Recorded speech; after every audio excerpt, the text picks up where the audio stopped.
Alright, good morning, guys. It is January 1st of 2021 and 2021. So, if you guys get it, 2021. Anyway, we're back out at the garage. But first is all, I want to thank all my new subscribers, my new followers on my social medias. Thank you. December 31st, guys, remember I made a thing where if we get to 100 subscribers, I would continue making videos every weekend. Well, that goal was not met. We're sitting at 92. It's 6 more to go. So, I don't know. We'll see how things progress. I'm not going to be able to do videos every weekend now until I get my subscriber count to 100. So, when we get a video, when I film videos and get them edited, and when I get time to do them, I'll put them up until I get to 100. Then when I get to 100 subscribers, I will put them up at least 2 every weekend. Or at least 1 every weekend, possibly 2 every weekend, I should say. And I will do back to lives every Sunday. In the evenings on Sundays. Right now, it's just going to be hit and miss till I hit 100. Sorry, guys, but that was my deal, get to 100, and I tried everything possible. I got a couple of videos I'm working on. Probably see this weekend, too, with the New Year's. But we are back out at the garage today. We are working on, I'm going to say, let's call this the Blue Sled. I got the Blue Sled. We'll call it the Blue Sled because the other truck's the Chuck Wagon. Anyway, if you remember the previous video, when we took this all apart, we were checking out what was going on with this thing. I think it was a timing issue. It sort of is, yes, because the timing is off. Click. This, though, that's missing a valve lashing. Or an adjustment screw on the valve. We got those. They're in a box. They're ready to go. We're going to pull out the old ones. We're going to go through and lash all the valves, check them all up. And after we get that done, we're going to do a compression test on the motor. Make sure that that's all, make sure that's all good on all the cylinders, just to make sure I don't have to rip off these heads and do a head gasket on either one of these heads. Because I just want to keep this motor as it is right now until summer comes around when I can actually pull this all apart and put the motor I want in this thing and do a little bit of research and find not just rush through it, you know. So that's what we're doing today. And we also want to go play with this thing too. We want to take both trucks out and go play dirt in the mud. But yeah, we're just gonna get to it. And all right, so first things first, we're gonna check all these lashings. What we're gonna do is rotate it around for the cylinder number 1 fire. Go through all the cylinders one at a time. Yeah, that's gonna be fun because there's 12 valves. That'll be fun. I already did this once on the other truck, so it should be pretty easy to double check. Just run through them all real quick and make sure they're all adjusted right. So yeah, here we go.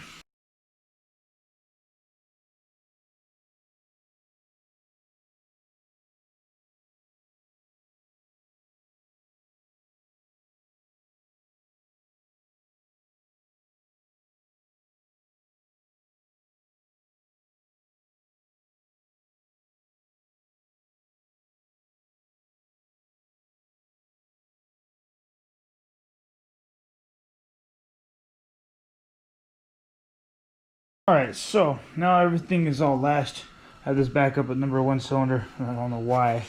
But now we are going to do a compression test. So basically, if you guys know what a compression tester is, the little gadget, the little tool, has a gauge on it. It looks like this. It measures from like 0 to 300 and has a needle on it. Has a pressure relief valve, a hookup, which the hookup is this hose right here.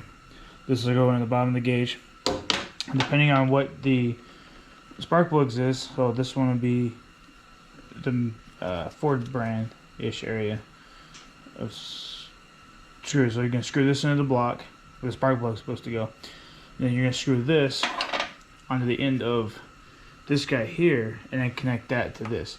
When you get this connected to here, you can hold it and then you can actually crank the motor over a few revolutions, 2 or 3, and this needle will actually jump as it cranks. So you can actually see what the compression is and if it's leaking out or not.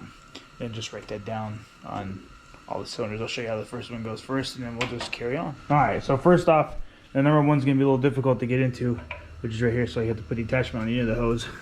And we're going to feed it down into here. And then basically what we're going to do is screw it onto cylinder number 1. If I can get it screwed on. Sucks being a vlogger and trying to use one hand here. Let me set you guys down. That'll work. You guys can see what I'm doing. This one will stay and put. Alright. So basically you're gonna feed it into the number 1 cylinder and tighten it up just so it seats like that. So then you got your hose sitting here. You guys can see it. You're gonna take a gauge and you're gonna connect it into your hose. Set it down somewhere where you can see it, whatever. So now since that's all done, either when you're doing this, if somebody turn the crank over, but in my case, I have a starter relay here, which I just ran a wire off of. We're just gonna actually just touch the battery and hot wire the starter, and we'll just watch this. See when you touch it, watch.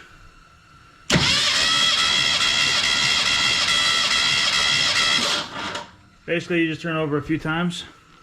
That's reading 110 pounds. So that's what we do with the first one, and then we go on to the second one. So write that down. Number 1 was 110 pounds.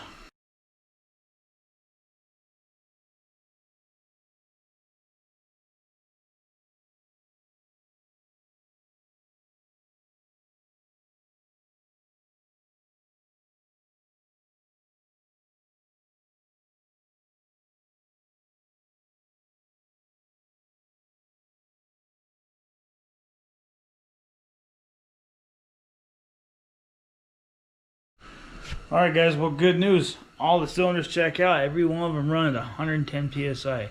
That is like perfect. They're also holding pressure too, as you can tell. It's just sitting there holding pressure at 110. That focuses. So yeah, it's all good. 110 pressure board. I was worried like one's gonna be like 110 on number 1, and then the next one, number 2, is gonna be like 95. You know, if there's like 5 pounds difference between the cylinders, it's, you know what I mean, it's okay. But if you got somewhere like 20-pound difference between the cylinders, that's not okay. So, well, basically what you do is when you do this stuff is you write this all down. So like, if this was like 110, this was 112, this one was like 100, you know, and the rest were 110. You would take that and divide all these numbers together by 6 or whatever it is, and you get an average. The average would be where you'd sit at. So if you got a couple off, you know, average-wise, just clarification if you guys don't know about compression numbers, that's a piece of cake. You just round it up. Average number, say if that's, you know, 110 on the number 1, you just take them all, divide them by 6, and then you get your average number. So it would be around like 107 PSI, give or take. So if it's around 107, I'm just highballing it and do no math, but if it's around a 5 or 6 pounds of pressure from the number 1 cylinder, you'd be all right. But anyway, these are all 110 PSI all the way through, so we all know that's all good. So now, what I can do is I can reset this timing because the distributor cap is off. I'll explain that here in a minute. The distributor is all off, so we gotta move it back to TDC after I reset the TDC on the motor anyway. Hopefully we can start it today, which would be nice, but I can't because I don't have no freaking valve gaskets. Dang it! Not even another part we have to order. Anyway, get back to you guys. Alright guys, well, we have to go get the parts. I haven't done much more. I reset the distributor cap. Got it all up the top, dead center with number 1. We also got the spark plugs in. I don't know if you guys can see them right there, but I can't do anything else right now because we gotta get valve cover gaskets because, yeah, I forgot to grab them. Anyway, that's what we're gonna go do. When we get back, we'll put the valve covers back on. I also gotta finish rebuilding the carburetor here. Got a rebuild kit for it, so we're gonna put new jets and gaskets and all that fun stuff on it and get it all ready to go back on the motor. And that's what we're gonna do. We're gonna run some errands, so we'll be back out here either later or I will see you guys tomorrow. Good morning, guys. We're back out at the garage. Sorry, yesterday the parts store, I went to called 3 different parts stores. I called AutoZone, I called Advance, I called Napa, I called Riley's, I called everybody. They didn't have it, to order it. The only one I could get it in was today, at 10 o'clock. Well, valve cover gaskets. Yeah. So I'm not gonna bore you with those guys, but we're gonna put them on and get the timing wires all set up. Could hopefully get that done and get this carburetor rebuilt in the next, let's say 2 hours, give or take. Get all this done in the next 2 hours. Get this all back together, and hopefully we can just get fuel in the carburetor and start it. Hopefully. So that's my plan. That's the plan for the next 2 hours, give or take. After it kind of warms up in here, it's a little chilly. It was chilly this morning. It was like 19 degrees, 18 degrees this morning here in Utah, where I'm at. Right now in my garage, it's 41 in here. Waiting for this heater to kick up a little bit. I'm just gonna get going with stuff. I'm not gonna bore you guys with putting the valve covers back on, but I will explain how the timing wires will all go back on when we get I get ready to do that. Oh yeah, look at that pretty sight. Valve covers back on. So get this out of the way here. These freaking little wires. And I haven't put the timing stuff down yet, but we're gonna do that right now. Just let you know, that's the update on that. I'm gonna tighten down that timing stuff, and I'm gonna walk you through, guys, how to put it on the spark plug wires as soon as I can find the freaking where I put the wires at. All right, well, I found the wires. So what we're gonna do now is we're gonna fire these off, but you gotta remember these firing order on these guys. So this is a number 1 cylinder, okay, guys? Then it's gonna go 1, 4, 2, 5, 3, and 6 on the firing order. The way these engines work is it's not 1, 2, 3, 4, 5, 6. No, on these ones it's 1, 2, 3, 4, 5, 6 on the cylinders. Tad different from Chevy and Ford. Well, Chevy and Dodge anyway, but older model too as well. But here we go. We're just gonna set down here. Number 1 first. Now we're gonna plug in number 1 here. Make sure it clips. Now we're number 1 spark plug. Plug it on. Ta-da. Okay.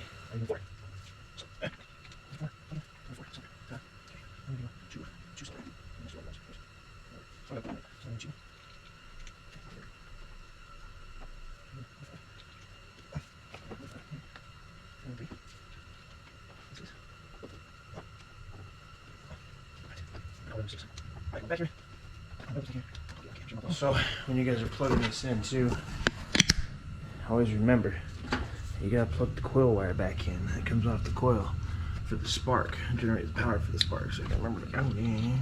I'm gonna plug this thing right here. Sorry, I was trying to hold this thing and do it at the same time. It doesn't quite work that well. But then just like that, everything is done. Whew. Cool. Now that's that. Everything's wired, so the firing order is run. Now what we gotta do is I'm gonna rebuild this carburetor real quick. And all right, everything's back together. I'll put back in. Gotta figure out why my throttle cable is all stiff as hell. Don't know why. Anyway, we're gonna put you guys up here, and we're gonna turn this thing over. Here goes nothing.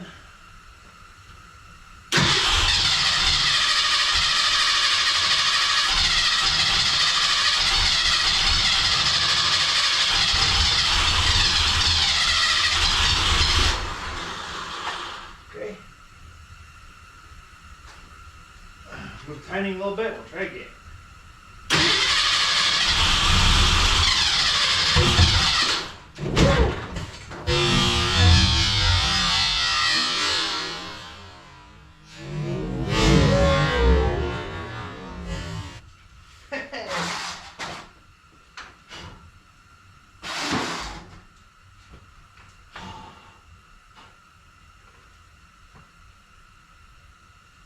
Maybe not.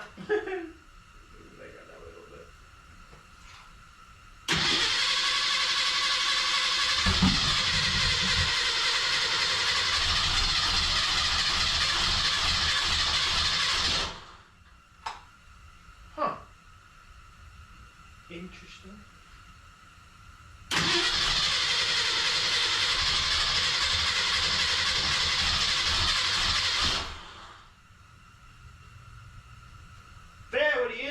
testing.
Okay, that didn't go as well as expected. I didn't expect it to backfire with fuel.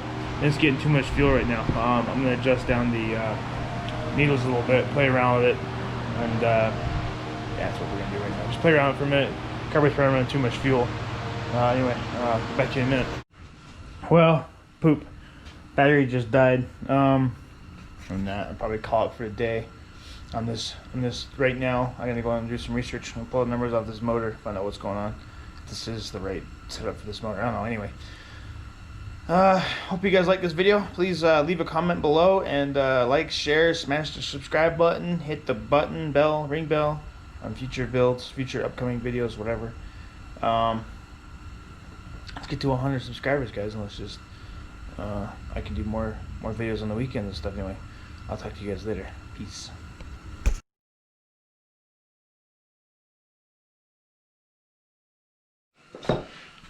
Good morning, guys. I think it's morning. It's December 1st. Woo!